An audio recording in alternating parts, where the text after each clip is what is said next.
Épisode 5. La bataille de l'angoisse. Mais avant le départ, Théoden voulut faire grand honneur à ses hôtes, sa dame et Éoner, en un repas heureux où chacun but la coupe avec engagement et amitié de groupe. En fin de collation, Théoden demandant à Gandalf étonné quel mérité présent il pouvait lui donner pour ses précieux services, le mage répondit « Mon plus grand bénéfice, ce serait Scadupex. Je le connais déjà, vitesse, intelligence, les deux traits il les a, bien plus que des humains, ô merci, ô grand roi. » Habillé tout en blanc, il éclatait de foi. Aragorn, Légonas, dans leurs mailles d'argent, coiffés de leur belle aume, boucliers scintillants, avaient fort grande allure. Gimli, casque de cuir et corselet forgé, ne manquait pas de luire. Un grand rassemblement attendait l'arrivée du roi, criant sa joie. Les cavaliers armés étaient bien plus que 1000, et lorsque de la salle Théoden arriva, l'accueil fut triomphal. Pour lui et pour Gandalf, trompettes retentirent. Les chevaux se cabrèrent et excités hennirent. Le roi leva la main, cavalier blanc aussi. La guerre était lancée pour vaincre son Versi. Du départ d'Edoras jusqu'au gué de Lysène, la distance était grande et la vue peu amène.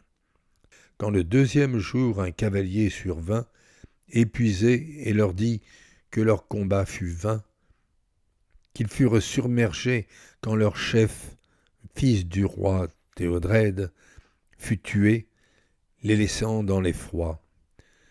Par ailleurs, Ehrenbrand dut accepter de fait qu'à la gorge de Helm, il choisisse retraite. Gandalf n'hésita pas à changer sans regret. À la porte de Helm, je vous retrouverai, au lieu des gués d'Isen, beaucoup plus dangereux. Puis il partit pensif, le visage soucieux. Les cavaliers changèrent ainsi de direction, mais peu de temps après, on eut information.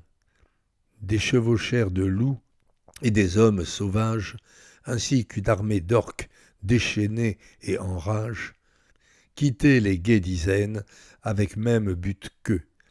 Il fallait réagir, abattre ces affreux et prendre position face à ses ennemis, en puissant d'un relief qui offrirait abri.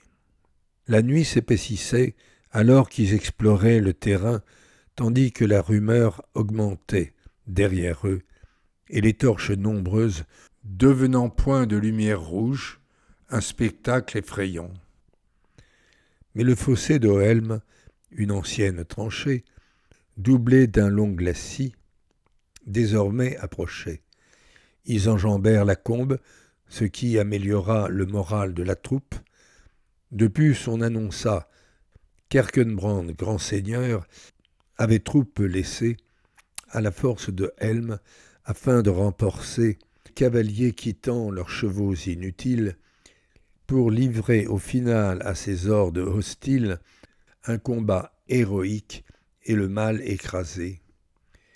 Cavaliers et leur roi avaient pu traverser grâce à la passerelle et atteindre les portes de la Ferté-au-Corps, tandis que la cohorte des guerriers d'Éomer recevait position.